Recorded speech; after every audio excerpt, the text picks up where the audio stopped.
আসসালামু আলাইকুম, সবাই কেমন আছেন?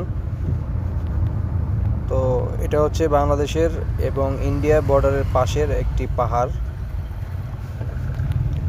এই নদীটার পাশ দিয়েই আপনার নোম্যান্স ল্যান্ড। নদীর এই পাশ পর্যন্ত বাংলাদেশের মধ্যেই পড়ছে, ওই পাশটা পড়ছে ইন্ডিয়াতে।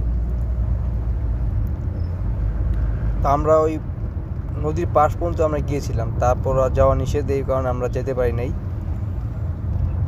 তো উপর থেকে আমরা একটা ভিডিও নিচ্ছি, তো এই ভিডিওটাই পোস্ট করলাম। যদি ভিডিওটা দেখে ভালো লাগে আমার চ্যানেলটি দয়া করে সাবস্ক্রাইব করবেন। ধন্যবাদ।